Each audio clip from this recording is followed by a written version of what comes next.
going bankrupt in England and Wales is at a record high. Here's Jenny Coulshaw from 5 Live Money. Yes, 65,000 women went bankrupt in the 12 months from September 2009. That's 22% more than the previous year. The number of men going bankrupt is also up, but not at anything like the same rate, only 8% more this year on last.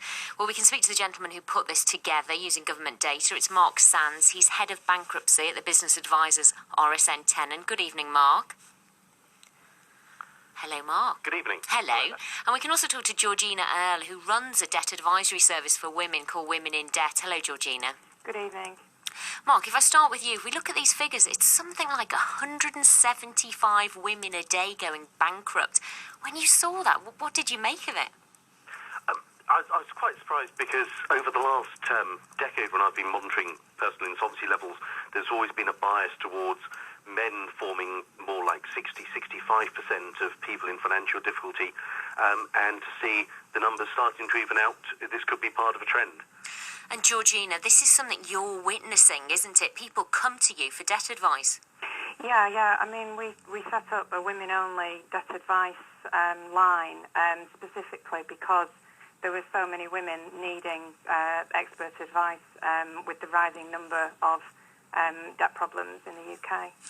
Listen, guys, because I've been trying to send my listeners to sleep, we're going to carry this interview over the news, if that's okay. Jenny will be back. 12 on Tuesday morning. Now, the number of women going bankrupt in England and Wales is at a record high. We were speaking to Jenny Coulshaw from 5 Live Money earlier. She's back with us now. Hello, Jenny. Hello, Tony. And Jenny, you've still got your two guests with you. We have, yes, and we were talking about how there's been a 22% increase in the number of women going bankrupt this year on last. And we can talk to Mark Sands, who's head of bankruptcy at the Business Advisors RSN Tenant, and Georgina Earle, who runs a debt advisory service especially for women. It's called Women in Debt. Hello to you both. Morning. Right. So Georgina, you were just about to tell us about the people you talk to. What kind of problems have they got? Why are they going bankrupt? The women that we're talking to is just varying across the board. We don't like to categorise women, but we're sort of seeing three types coming through. What we call living the lifestyle ladies, which is what's talked about a lot, wanting the WAG lifestyle, what they're reading in the magazines. Spending beyond your means, basically. Absolutely. And then there's the it'll never happen to me. And these are unfortunate people where there are real unfortunate events, loss of jobs, a death of a partner or something like that. And then there is literally the people that are trying to make ends meet to actually just run the household, and they're just coming up against it. And particularly in the current climate where we've been in recession and many people are still struggling and jobs are being lost, but these people that are living beyond their means, what do they say to you? Are they apologetic? Do they understand what they've done? Or? Yeah, they really do. They know that the sensible thing is that not to borrow anymore, but women in particular, they seek immediate gratification when the chips are down, and it's very easy, or has been very easy, to borrow. And what they're coming up against now is they don't understand that they just can't borrow. And the conversations we tend to have with them is stop worrying about the health of your credit reference, which a lot of them worry about continually, and just look at repaying some of the debt and working out how you can actually lesser your lifestyle and repay some of the debt back. And Mark, is this something that you've noticed, a change in society whereby more women can get credit cards and more women do work and earn more money? Yes, certainly I'm seeing it when we're seeing getting into debt, having to turn to bankruptcy as the last resort to deal with those debts, and we are seeing more women involved in that area.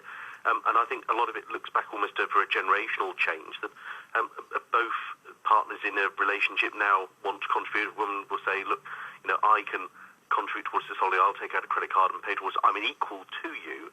And maybe one of the consequences of that is that when the money runs out, when there's a lifestyle change, the relationship breakdown was one of the points Georgina mentioned. Loss of income was one of the points you mentioned through loss of job. That's leaving both women and men facing the problem of high levels of debt. And Georgina, I know something else you've seen is people hiding debt from their partners and their family. Well, yeah, women, we're extremely proud and we're quite resourceful. And what we tend to do is think that we can do it ourselves. And it's quite a pride thing. It's not necessarily a deceitful thing. I have one lady on the phone a few weeks ago, and she's hiding her debt so much from her partner, well, her husband, that when she's at work, she started stealing food from work and taking it home for the family. And this lady, I think she had maybe £18,000 worth of her own personal debt that her husband had no idea about. And it came to the point that she broke down crying, that she'd started stealing money from work. And that's beyond debt advice you need at that stage, isn't it? This is serious life-changing stuff. This is what we are seeing. Recently, no case has been quite straightforward for us. I mean, we do like to give, relatively, extreme advice for extreme cases. And Okay. this lady, we said, aren't you better turning to your husband and explaining rather than maybe the police are going to end up doing it one day? But Georgina, it's Tony here, by the way. When people are in debt, they'll do all sorts of things, won't they, to try and avoid it becoming public or the shame of discovery in their eyes. Absolutely. Listen, Mark Sands, thank you very much indeed. Georgina Earl as well. Jenny, I need you to stay there because we're going to talk Apple in a second. But just give us the footsie. The footsie